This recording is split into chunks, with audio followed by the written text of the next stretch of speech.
Hello and welcome to the final session, the sixth session and the final session in this conference. And we're talking in this session about how to strengthen cross-border enforcement cooperation through legislative actions. Something that has come up in nearly every session so far about this need for cooperation. And this session also coincides with the launch of a new OECD implementation toolkit to help with this sort of cooperation. We're going to hear some more about that a little bit later. Don't forget you can send your questions, and we're going to start though with a keynote from Josephine Palumbo. Delighted to have you with us, current president of the International Consumer Protection and Enforcement Network.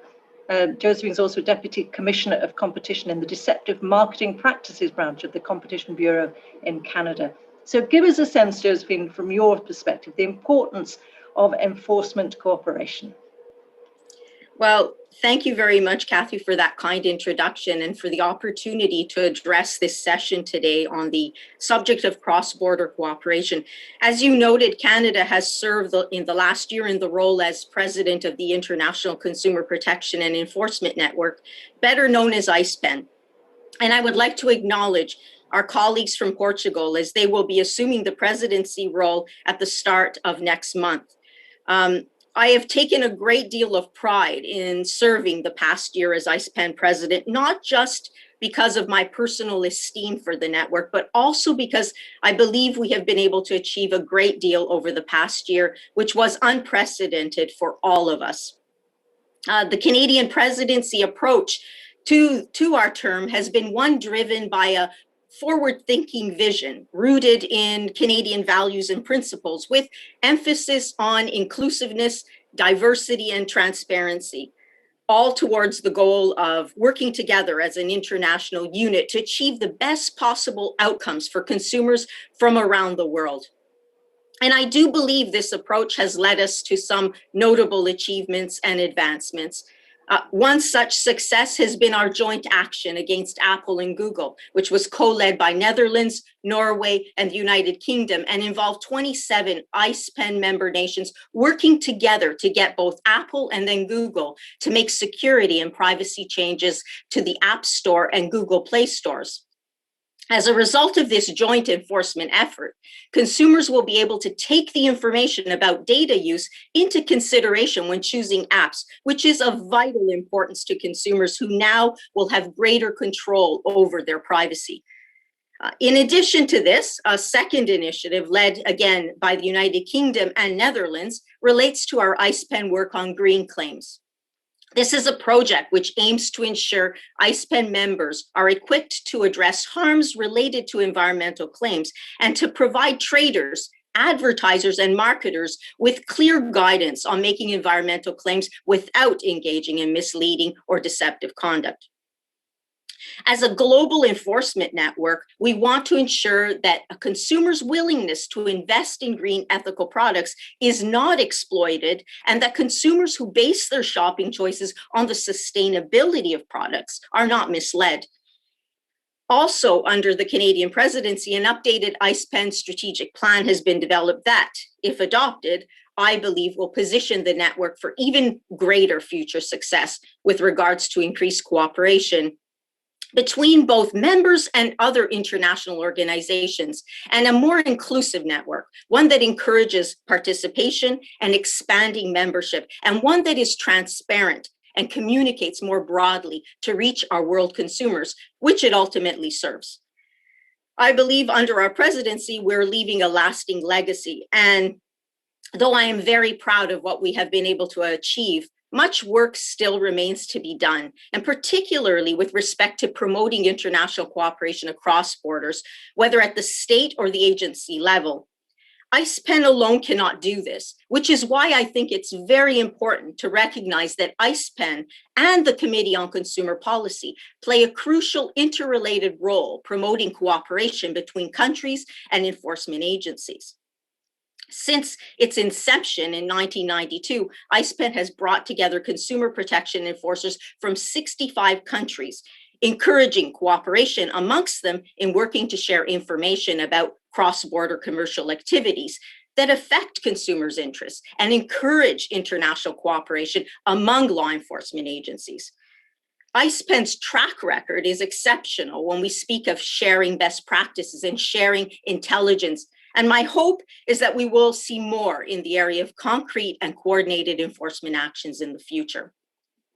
The CCP has also played a similar role, bringing like-minded countries together to work towards best practices, guidance, and advice to governments on how to adopt common policies. For the CCP and ICPEN, we both offer a fora for the exchange of ideas, information, and strategic thinking, leading to greater harmony and common lessons, all towards a universal approach to consumer protection. And with the global digital economy constantly evolving and shifting rapidly, enforcement is becoming more and more challenging as harm to consumers increasingly occurs across borders. To prevent this harm, both at home and abroad, we need to employ a coordinated approach to the challenges we face in a digital world where fraudsters and scam artists show absolutely no respect for nor observe international borders. By sharing with each other, whether it be the sharing of information, investigative resources, best practices, or good old-fashioned know-how, we can effectively investigate those who wish harm to consumers and stay ahead of this deceptive conduct. Let me say here that the benefits of international cooperation and coordination are not possible without the right tools and without the right guidance resources. And the OECD implementation toolkit is which is of course the subject of the panel discussion today, meets a significant need.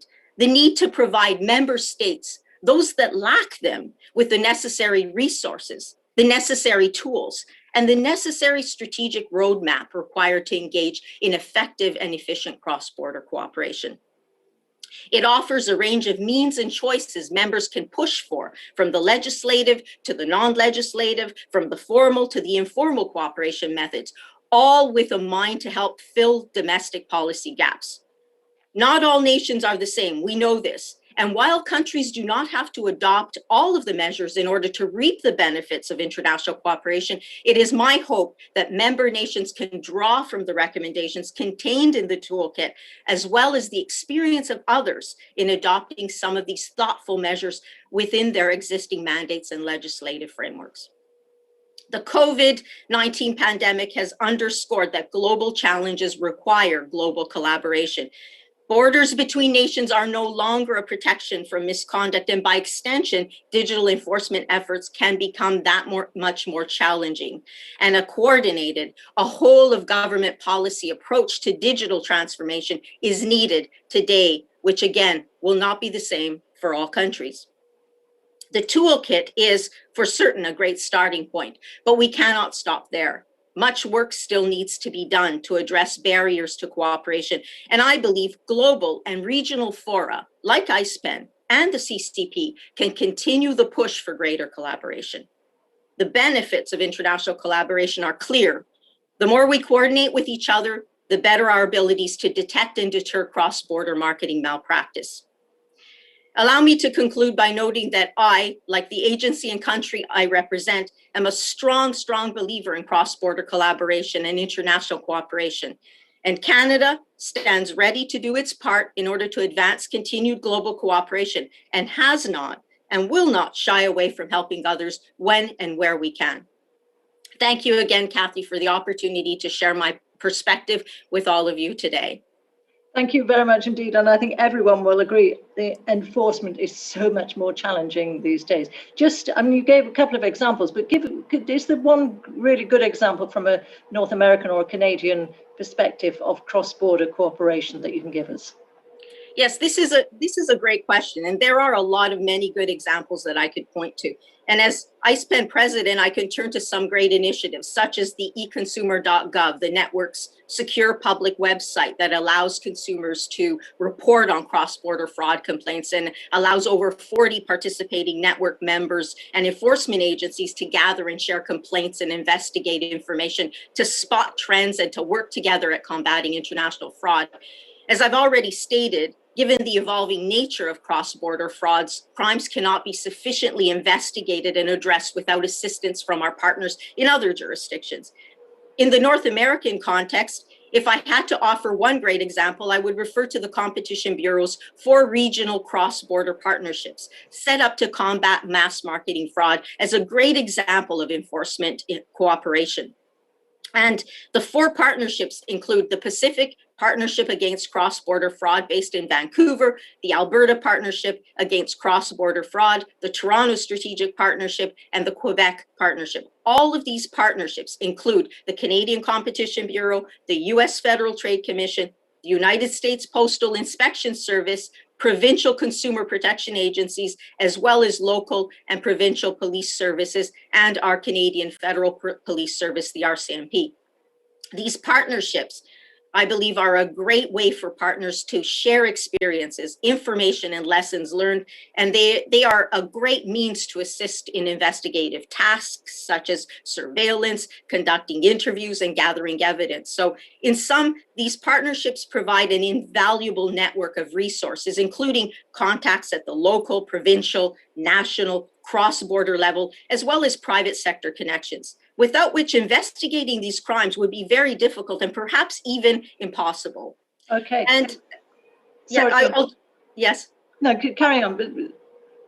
I was just going to say one final comment about these important partnerships, because it has paid tangible dividends in terms of concrete results. And one case that I would refer to is the US Postal Inspection Service case in the Maria Duval psychic mail fraud investigation. Again, this was a very, very telling example of the collaboration where deceptive schemes involving the sending of millions of letters to mainly elderly and other vulnerable consumers with financial losses of over $180 million. And the Bureau was able to obtain judicially authorized production orders in Canada that compelled the production of records from 6 different service providers, and where Canada in turn was able to provide these records to the American authorities for criminal prosecution. So another, I think, great example of cross-border collaboration partnerships. And let me again reaffirm Canada's continued commitment to collaborating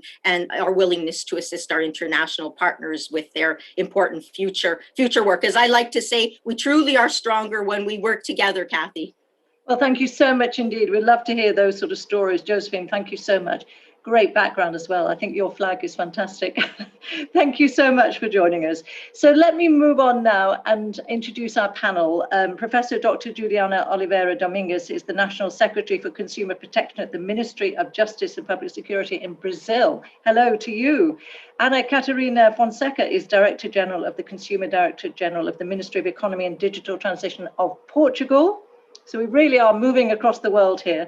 Teresa Moreira is Head of Competition and Consumer Policies Branch at the United Nations Conference on Trade and Development. Hello. Eunice Hamavhwa is in Zambia, Chief Investigator at the Competition and Consumer Protection Commission of Zambia. Hello, Eunice. And finally, our moderator in Ireland, Nuala. She is the Senior Consumer Protection Manager at the Competition and Consumer Protection Commission in Ireland. So Nuala, I will leave you in charge and come back at the end when we get to the questions. So I hope we're going to get some questions from the audience. Thank you, Kathy, and thank you very much to Josephine as well for that very interesting speech that really set the scene, I think, for our discussion this afternoon. And what was mentioned there, both by Kathy and Josephine at the start, was a long-standing focus in the OECD to improve consumer protection, enforcement, cooperation across borders. And I think, Josephine, you really set that scene for us to show how important and how powerful it can be when countries and authorities work together. And from an OECD's perspective, there is some long-standing documents and recommendations and policies that have been in place for a long time. The 2003 guidelines for protecting consumers from fraudulent and deceptive commercial practices across borders, and then 2016 updated this with the recommendation on consumer protection in e-commerce. But today's toolkit, which is available on the OECD website from now, I believe, comes out of that work that has been done in the last couple of decades, but also a review in 2018 which showed while a lot of the work had been done, about 90% of the countries in the survey they did still identified insufficient legal authority to allow them to properly cooperate and undertake cross-border enforcement. So this toolkit really arose out of that 2018 2018 review. And the release of this toolkit on legislative actions for enforcement cooperation, we think, is a significant milestone and hopefully does provide some very practical examples. So we have 3 topics and we'll move through them hopefully in a timely way. And the first topic is in relation to the use of the toolkit as a practical resource. And so to give a bit of a sense of it, the toolkit has 10 guiding principles grouped into 3 general areas: investigatory powers, enforcement outcomes, and cooperation practices. And it also has a very useful annex which lists practical country examples, very similar to what Josephine just outlined there, and containing some examples from countries that our panelists represent as well, about how countries can cooperate. And we hope that both the guidelines and then the practical examples listed by statute or by case examples will help this toolkit be a real resource as agencies or countries make the case for improving their own legislative infrastructure so that they can cooperate together. So, Juliana, I might start with yourself. As the National Secretary for Consumer Affairs in Brazil, how do you think the toolkit could really help you in cross-border cooperation activities? For example, are there any legislative actions that you have in place or you think the toolkit could help you put in place, either dealing with foreign authorities or even tackling businesses that are not in Brazil but impacting your consumers? Thank you, Nuala. First of all, I would like to thank OECD for this invitation. It is a pleasure for me to represent Brazil during this conference and share the Brazilian views and experience with you, Josephine, Ana Catarina, Teresa, Moreira, and Eunice in this all-female panel. As new issues arise in consumer protection, cooperation becomes even more critical.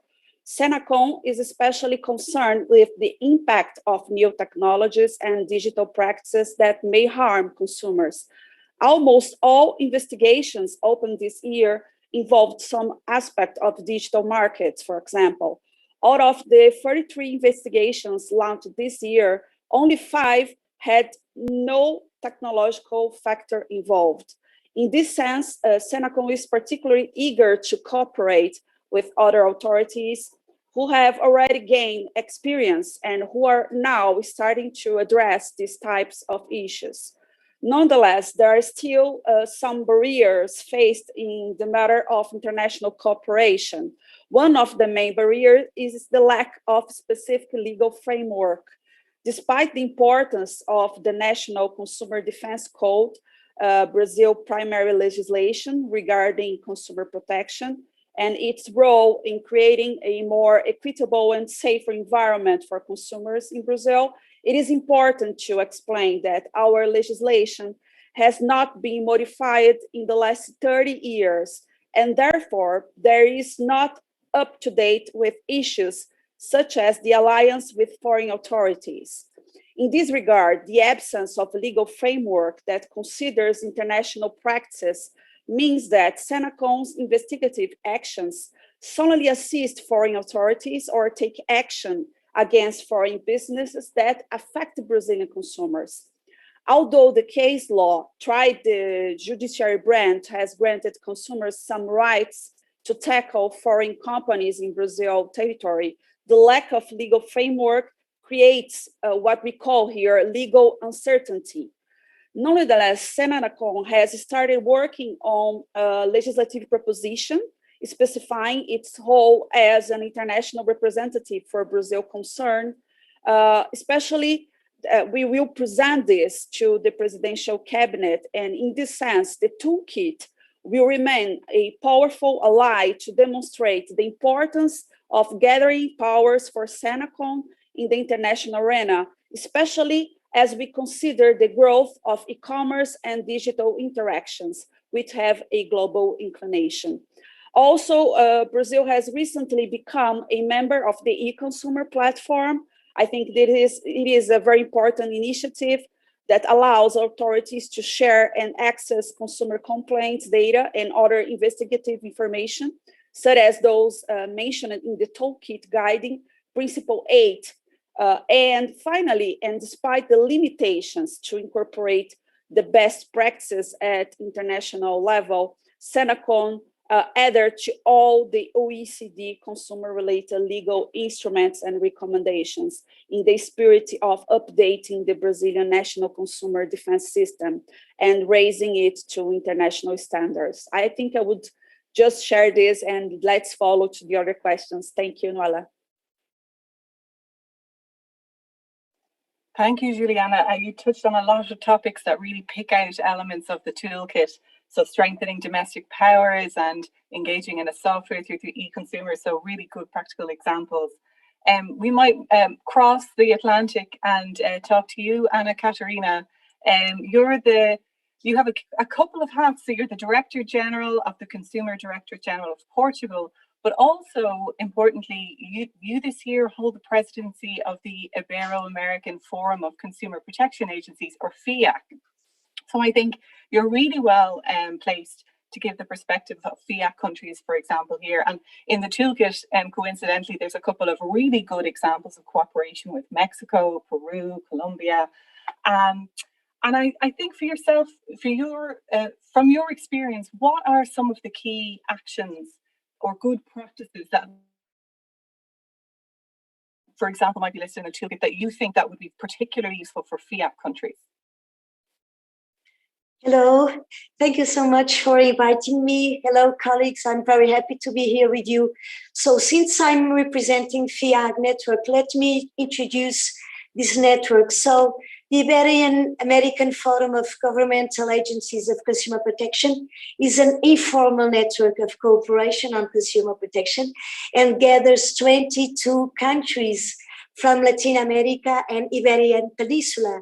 And among our various goals, we have information and good practices sharing. We have the adoption of coordinated actions, awareness campaigns, as well as education initiatives.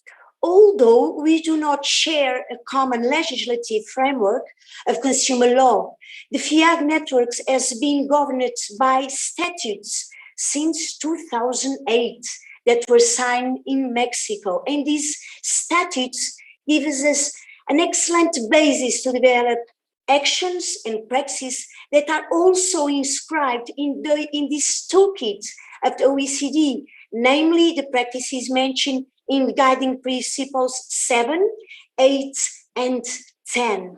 So in FIAG network, all of us, all agencies communicate with each other, and we will share information when we have a suspicion regarding practices that may harm consumer rights. But this communication is increasingly frequent, but runs informally because, as I said, it's an informal network. So we do not have an IT tool for alerts or notifications, for instance, but we do have a website where we provide a lot of information of each agency. And I think we have a good space to optimize the website to allow the submission of more formal communication. With regard to Principle 10, Nuala, let me tell you that, as I mentioned before, our statutes allow us to develop coordinated actions, such as sweeps. That is why, during our presidency, we want to carry out the first sweep exercise, a concrete measure, and I hope that the future presidency of Paraguay will continue this type of actions, because if other networks can do, I think FIAG can do also. Finally, I would say that half or more than half of members of FIAG do not participate in OECD. So this toolkit's a great basis for countries and authorities to be guided and follow those good practices. And finally, the members that also participate in OECD and FIAG, I think we have an important role to disseminate this toolkit. So I think you can count on us to do that dissemination. Thank you. Thank you so much, Anna Catarina. And it's interesting to see the link between what Juliana is saying and you're saying, that the toolkit is, obviously a guide and a useful document to read, but can be used as a catalyst in your own work and efforts nationally to try and either update your legislation or use it to maybe assist networks as they learn and grow. I'm going to move to Eunice in a second, but just interestingly, Catarina, you're obviously talking from your experience in FIAC and presidency there that you're holding for the moment, and then you'll be taking up the presidency of ICPEN very shortly, but also very busy country, Portugal. You're also in the CPC network, and Ireland is a member of that as well.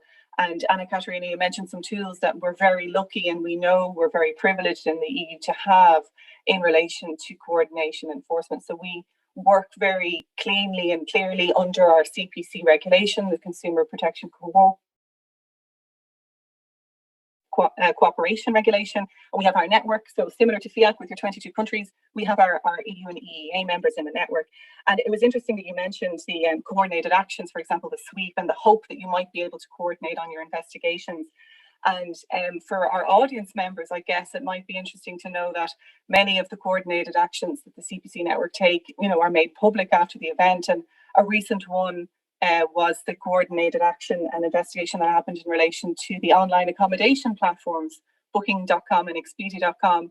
And very similar to what Josephine was saying earlier in relation to a good example of cooperation, and a good example that's set out in the toolkit is the ability for this network to come together, to have a common understanding and a common legal framework, thanks to the harmonization of laws across Europe, of what a consumer protection breach is. And then we can work together to coordinate our actions, to make each other aware of this issue, for example, to bring together evidence and information together.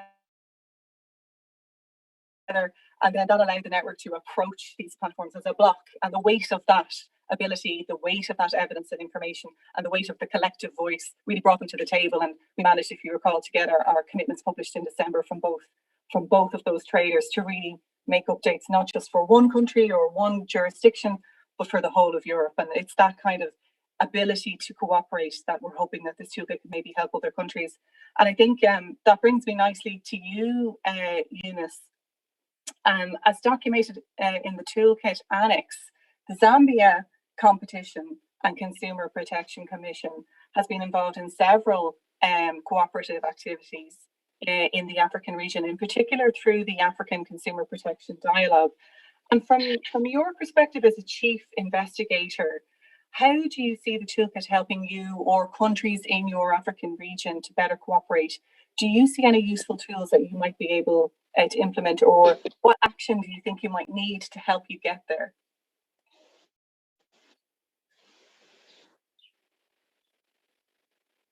Thank you so much, Nuala.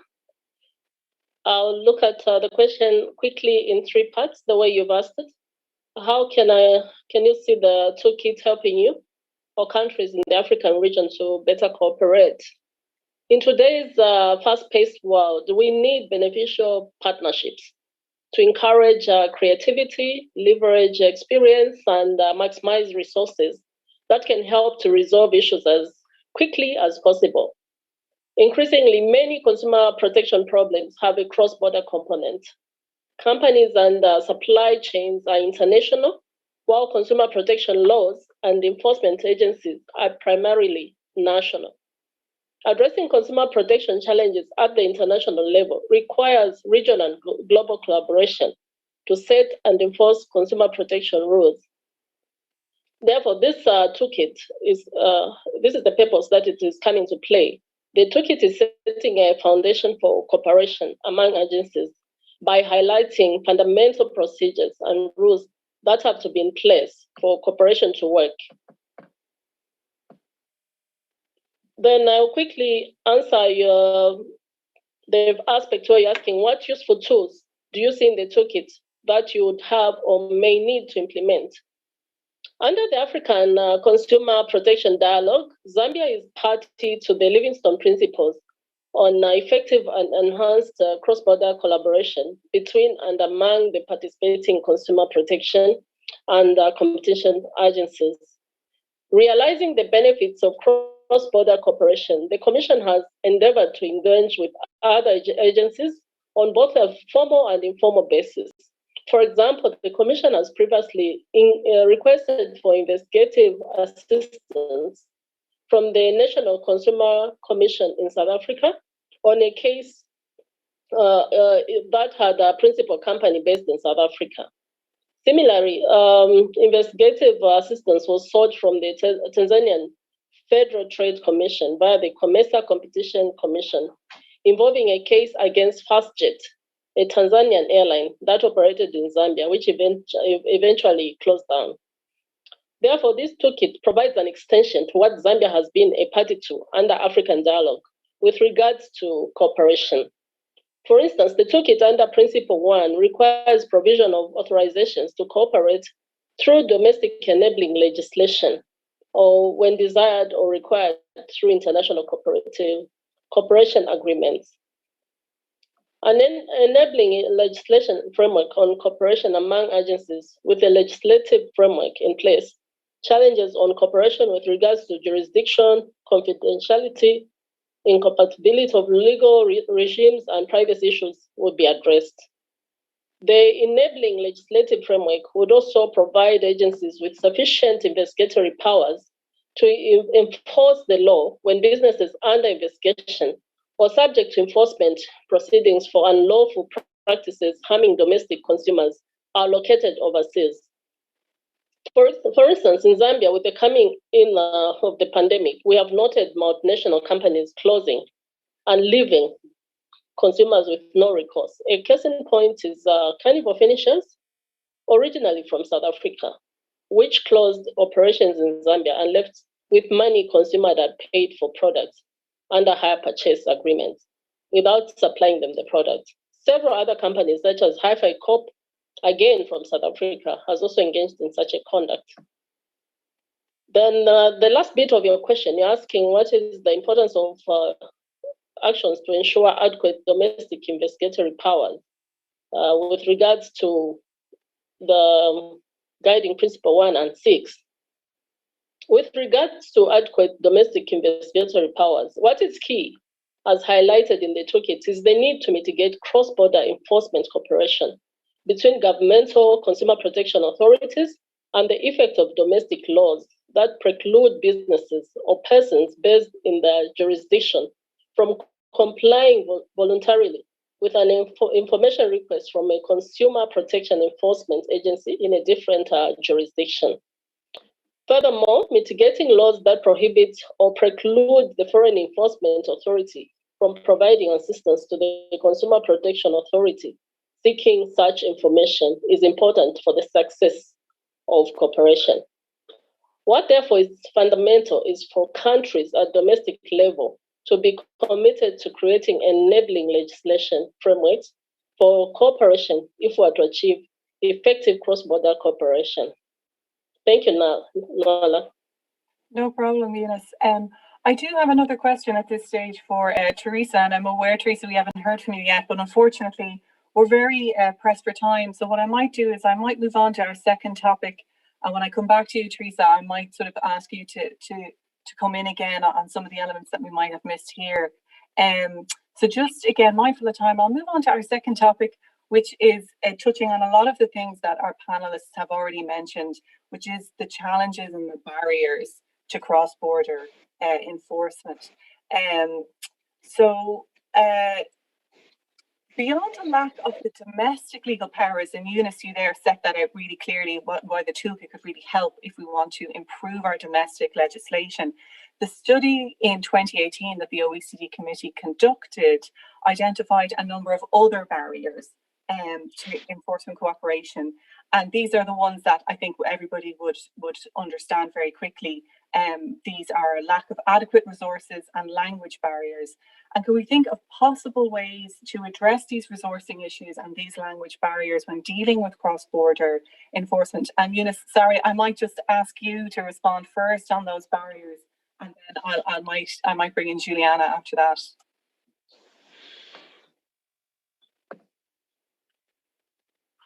Thank you, Nuala. Well, I think to effectively deal with cross-border enforcement, we may need to budget for an international coordinating unit, like an institution to help to take care of the issues of cross-border enforcement.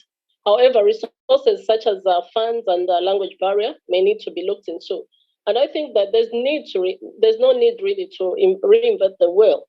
We can learn from many other institutions which are international in nature and come up with something that is workable.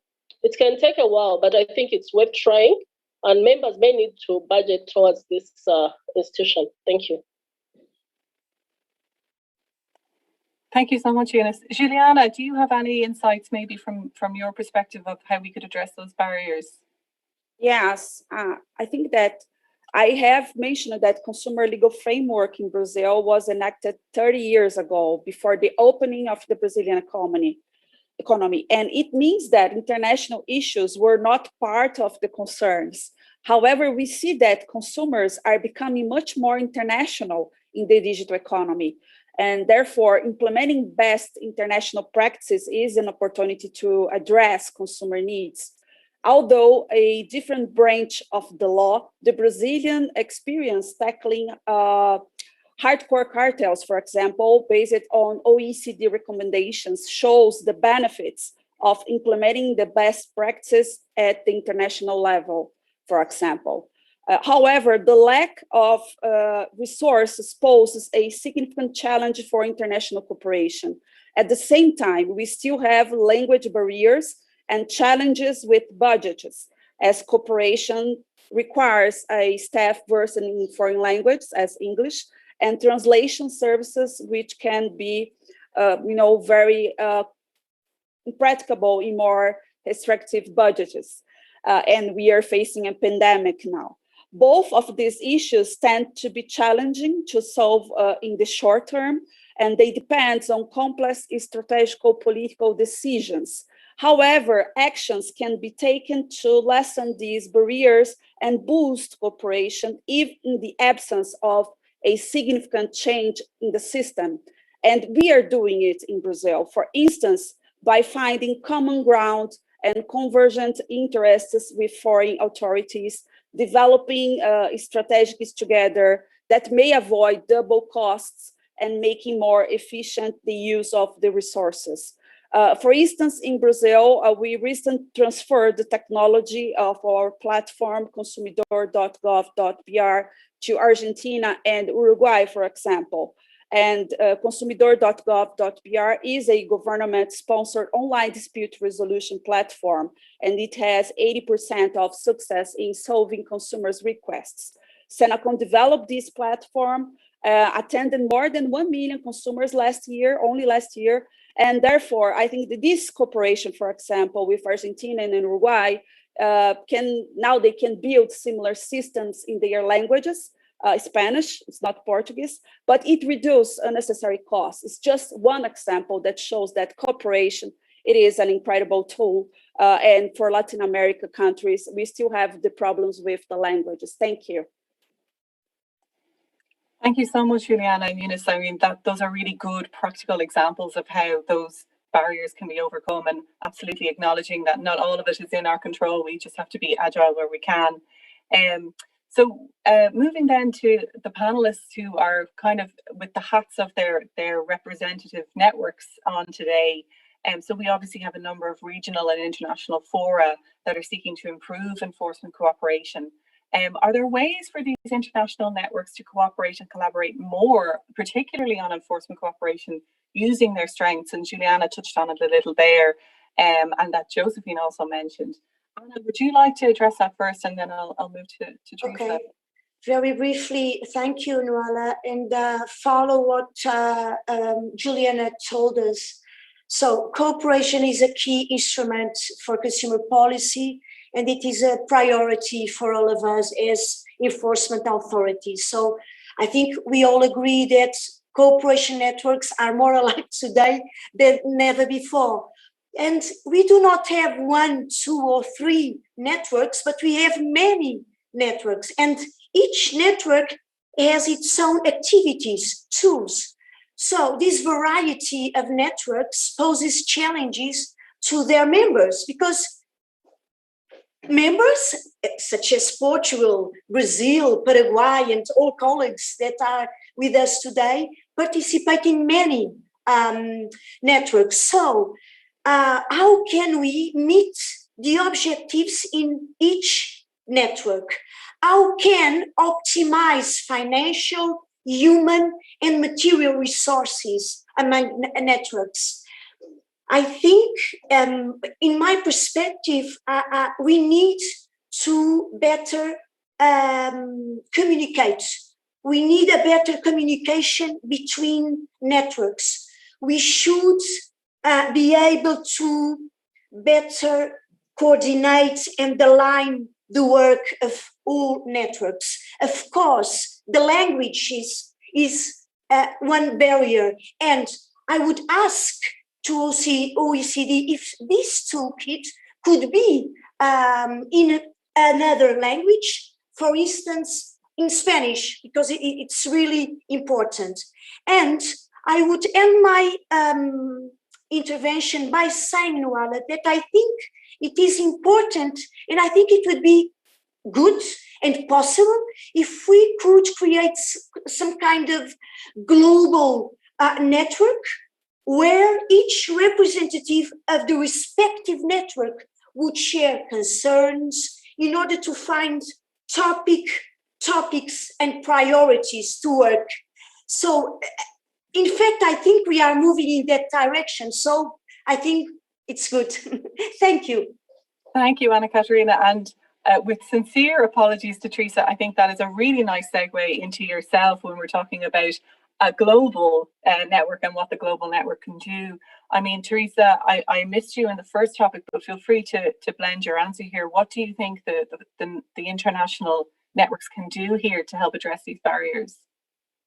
Thank you very much, Nuala, and thank you for the invitation. Well, frankly, even though I'm very partial, I think that platform already exists, and it exists at the UN level, and you cannot have wider and more representative and inclusive than the United Nations system. So UNCTAD, with its 195 member states, depending directly from the General Assembly and being the guardian of the United Nations Guidelines for Consumer Protection, the only international instrument in this field, I think are very well placed to do what we call the networks. And I should say that the revised guidelines, the last revision was in 2015, actually have a very detailed chapter on international cooperation, interestingly inspired in the OECD guidelines for protecting consumers from fraudulent and deceptive commercial practices across borders. And actually the guidelines really advise us, let's say the Secretariat and its member states, to make the best possible use of existing studies, reports, instruments, namely prepared by other international organizations, obviously instead of trying to replicate or duplicate existing research. And this is exactly how we see UNCTAD in the area of consumer protection, as a platform to disseminate studies, knowledge, to bring experts and countries' representatives together to share information and to develop joint work. Now, I would like to mention that a recent research paper of ours on international cooperation on consumer protection, which reviewed several regional and international organizations and networks, namely on cross-border cooperation, really concluded that most consumer protection agencies from developing countries rarely engaged in cross-border enforcement cooperation. And of course, we heard from FIAG, Nuala and Catarina. Of course, I'm also very familiar with the EU CPC network, which I think is a great example and actually inspiring other regions of the world. But here you have a very strong common legal background, and you have, well, a regional economic organization framework, which in developing countries, regions, has really provided a good setting to promote further cooperation. And Eunice already mentioned some of this. So, of course, I think that several challenges and barriers remain: applicable law and jurisdiction, as highlighted by the OECD toolkit and the General Assembly, but also the fact that handling confidential information, I think overall is still a major barrier, because you need to have either formal agreements to really be able to share evidence gathered, or to touch upon sometimes business is sensitive information. And I think that always raises issues unless you are within a rather protected and restricted framework like the one, for instance, provided by the EU. In any case, we think that the toolkit is an excellent starting point for a larger discussion, even within just developing countries and least developed countries, on how to improve cross-border cooperation. We do think this is of a great interest to our member states, and I already volunteered after the conference to work together with the OECD in how to present in more practical, maybe more straightforward, concrete sessions, the key principles with their very good examples, as you mentioned. And allow me to mention something that you had raised to me earlier, an example from the Asia-Pacific region, because we work very closely with Secretariat of the Association of Southeast Asian Nations, ASEAN, and with its member states. And they play a very important role in facilitating peer learning, building common understandings, and setting common goals, having in the current strategy plan the idea of creating a mechanism for cross-border complaints and investigations, which we think can really benefit also from inputs from the toolkit. Now, just on another issue, the regional frameworks, we do think that there is immense value in these regional economic organizations frameworks. So Eunice mentioned in Africa, COMESA. For instance, I would also like to mention the Economic Monetary Community of Central Africa on the central western side of Africa, CEMAC, but also the Eurasian Economic Commission that gathers, of course, for Russia Federation and Belarus, Armenia, Kazakhstan, as also trying to develop and improve coordination and cooperation in consumer protection. And of course, I think it depends very much here. We are very much focused on enforcement. I think clearly the EU and the Organization of American States also have regional cooperation in the concrete field of consumer product safety, which I think is a very good example, even though in the OAS is really targeting just product safety. And we need to distinguish probably, because in some cases, what we find is that the legislative frameworks are not maybe developed enough. In other cases, agencies may have just policy-making competences and enforcement may be fragmented. As you know, this happens a lot, even in the most developed countries. And sometimes this does not really help achieve a more coherent and sounder outcome.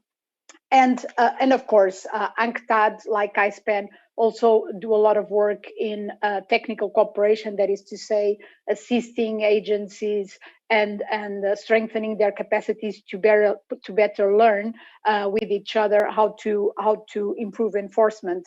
I think that picking on Anna's Catarina comments, I wanted just to volunteer to really welcome the network of the networks, convening, if there is interest and agreement, annual meetings where we invite all representatives from all regional and multilateral organizations and networks to share experiences. This can be done following a certain topic or a certain sector, or just issues cross-cutting like the digital economy. Thank you very much. I see some very enthusiastic nodding from Anna Catarina, so that's very helpful. I did have another question for you, Teresa, but what I might do is just move on to our last topic, and if we have time at the end, I might come back because it is an interesting one I wanted to raise with you.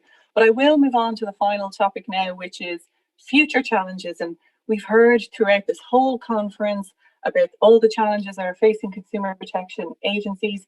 The word digital transformation is thrown around left, right, and center. We've just come from a couple of conferences today that talked about dark patterns and the challenges of gathering evidence in this new space.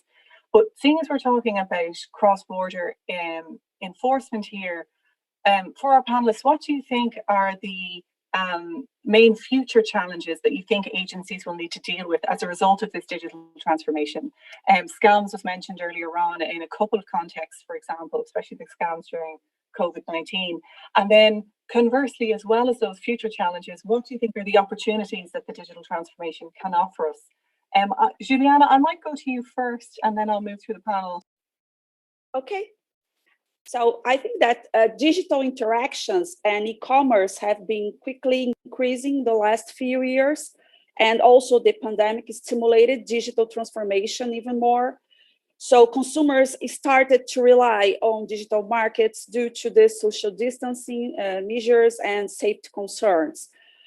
Many of the consumers mentioned above are not really accustomed to the digital environment, leaving them more vulnerable to online scams.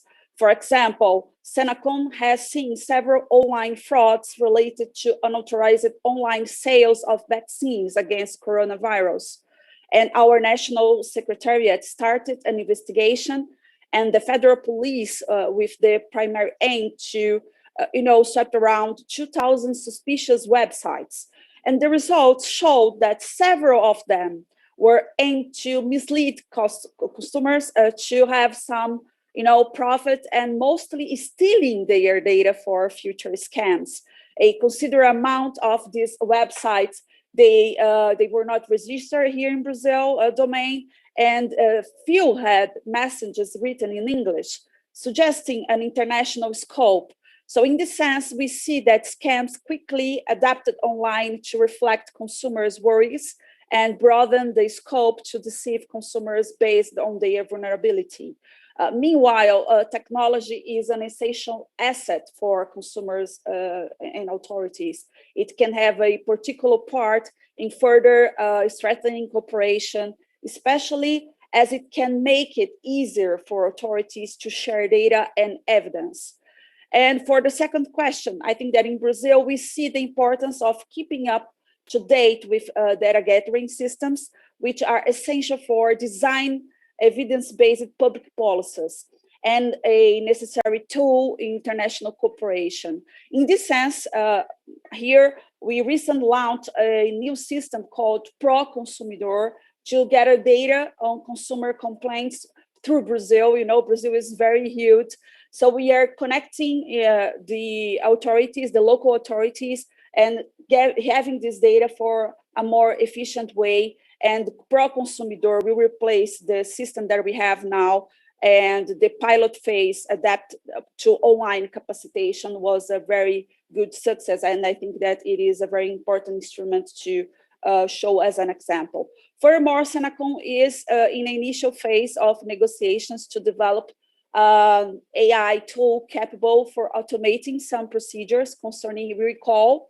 We want to build an automatic tool on national and international recall procedures, creating a global alert system, reducing the need for manual labor, and increasing the productivity of our team. There is very, I used to say we have few people with strong cooperation. And in this matter, Senacom, we also cooperate more efficiently with other authorities, and we can develop other tools to better coordinate investigations and enforcement actions. We believe in better results acting together. Thank you so much. No, thank you so much, Juliana. I was going to cut across you, but I was really interested to hear about the artificial intelligence piece. I'll move to you, Eunice, and we are a bit pressed for time, so I'll just move quickly on to you, Eunice. Yeah, thank you, Nuala. I'll comment quickly on all the three aspects. Firstly, the future challenges that we are going to see as a result of the digital transformation, as we engage in enforcement cooperation. Firstly, it's important to note that the digital economy is in all its variations, including traditional websites, search engines, mobile technology, and social media, has become increasingly important. Technology has erased borders, making it more apparent for states to cooperate. Research indicates that over 3 billion people, who account for 40% of the world's population, are online now, as compared to just 1% in 1995. Therefore, managing the digital markets would therefore be a major future challenge that consumer agencies would need to deal with, especially with different countries being at different developmental stages and capacities to handle digital consumer issues. Figures from the e-commerce foundation show that more than 300 million consumers worldwide currently buy from merchants outside their own immediate jurisdiction. The challenge that e-commerce raises is that oftentimes than not, the consumer is dealing with a merchant whose identity they cannot quite verify. Furthermore, the sophistication that comes with technology poses a threat of increased fraud and manipulation of digital systems and platforms. Full disclosure of terms and conditions and the safety requirements of products is also of concern, as terms and conditions are not made available to consumers. On the other hand, consumer agencies' approach to consumer education must shift to address digital transformation aspects. In Zambia, for instance, we have MOUs, Memoranda of Understanding, with financial regulators and the ICT regulator, including the Zambia Police, where joint working groups operate and consumer education is handled jointly in the digital space. Hence, countries need to have adequate legislation domestically to deal with the emerging digital market issues. Then on the second aspect, I'm sorry to interrupt you. I'm so sorry, just for time, I might just cut you off there if you don't mind and move to Anna Catarina. But thank you, that the point that you make there about domestic cooperation as being important too. Josephine mentioned that in her keynote. I'm so sorry to cut across you, but I just wanted to give Anna Catarina a bit of time. Thank you, Nuala. Very briefly, we have many challenges, and Teresa mentioned, for instance, the differences between the legislative frameworks, but I would like to highlight another challenge, which is capacity building of the enforcement agencies to detect and combat harmful practices in the digital environment, because they are increasingly dynamic and complex. So from our perspective, capacity building involves not only IT expertise, but also investment in human resources.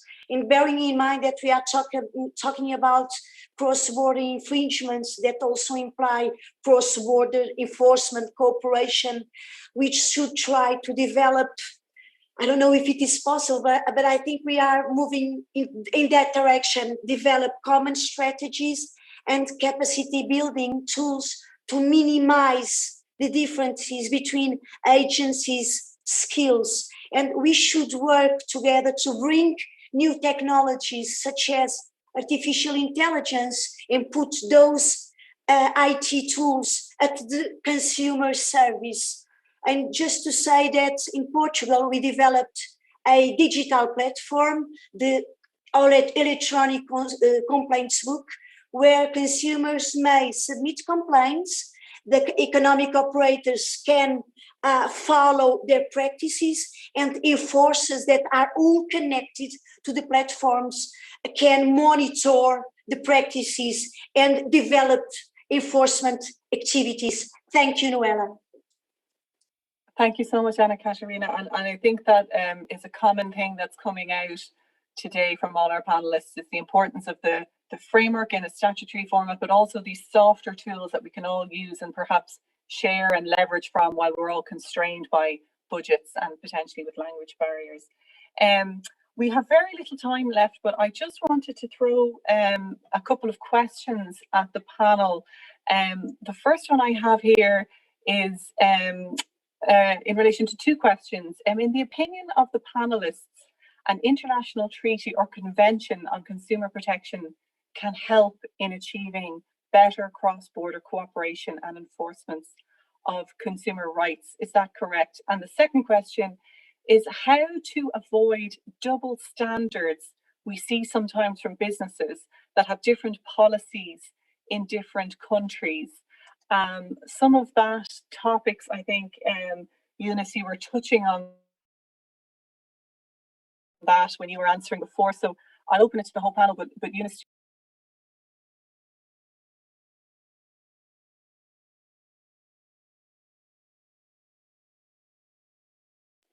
Or indeed, if any one of the panel wants to come in relation to the importance of international treaties or how to avoid double standards that businesses employ.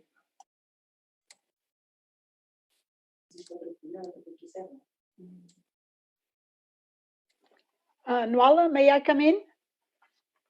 Okay, just to get this going, and in the interest of time, of course, again, from the UN point of view, we always see great advantages in having a clear framework with binding commitments for countries, but it is true that implementation focusing on consumer protection, well, law enforcement will take time. That exist. I would suggest that, you know, even with soft law instruments, and I mentioned the the revised UN guidelines for consumer protection, they are very broad.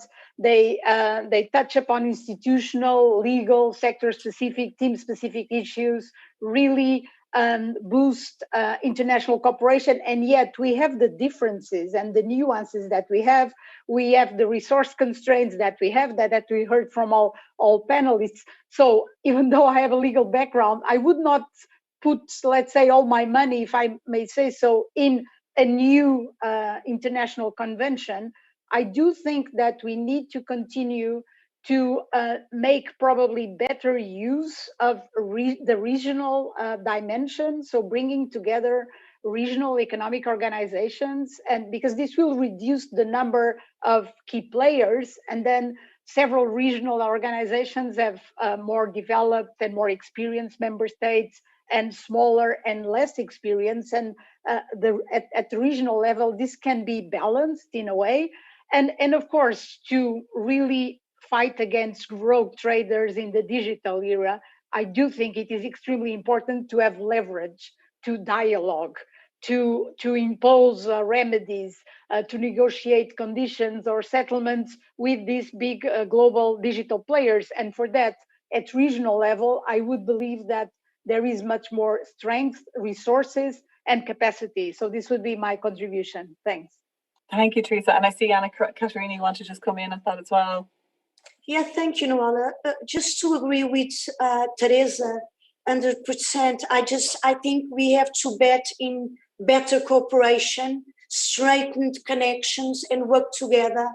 And we have a lot of work to do in this field. And as Teresa said, UNCTAD is the better platform to do that. So we have to work together. Thank you.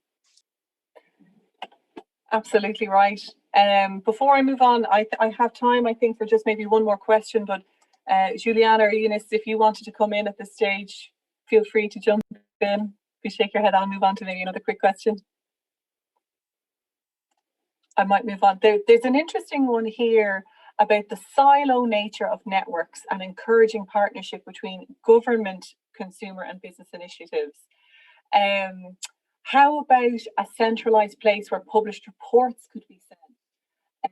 At present, the lack of mutual cooperation allows the marginal to thrive, and business operators don't want that also. So we've touched on this a lot, I think, and the UNCTAD and FIAGC, you know, you have really commented on how your networks could be used. But Eunice, I'd be interested to know from your perspective in Africa, is there an opportunity for a centralized database, a centralized place to exchange information for governments, consumers and businesses? Thank you so much, Nuala. I think there's a possibility, except what we must bear in mind is that there could be some confidential information issues that we need to take care of.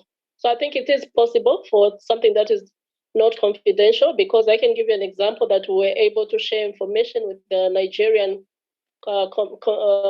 Consumer Council over a case to do with multi-choice. So whatever is non-confidential, it is practical. And if we decided to go that way as networks, it is possible for us to actually use less resources to tackle one problem. Thank you.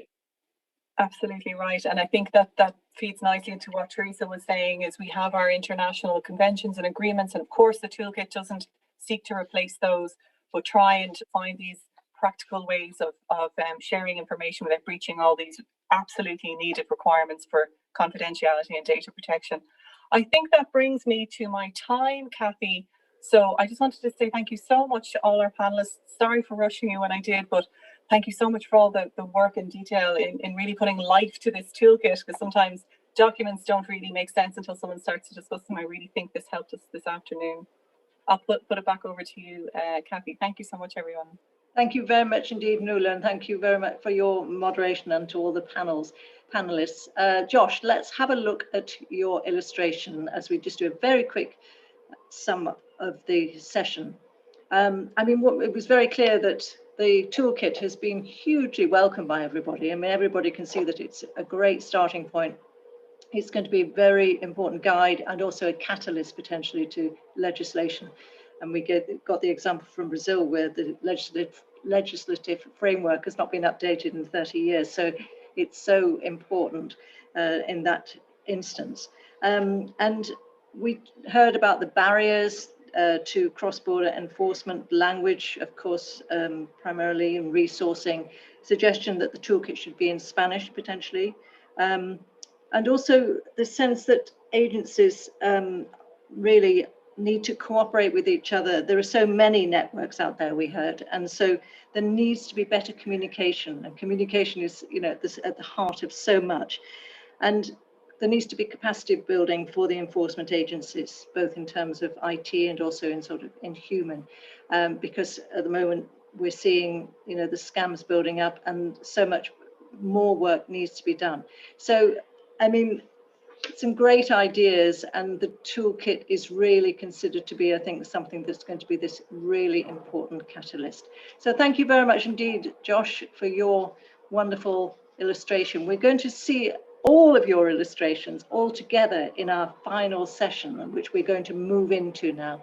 But I'd like to thank everybody for this session, and we are going to have a final session of the conference in a moment, a couple of minutes, where we're going to meet Hugh Stevenson again, who started off the whole process 3 days ago, and Andrew Wyckoff from the OECD as well, where we will just have some closing thoughts, bringing it all together, tying up all the loose ends, and saying goodbye to everybody. So I hope you can join us in just a couple of minutes for the next session. Thank you.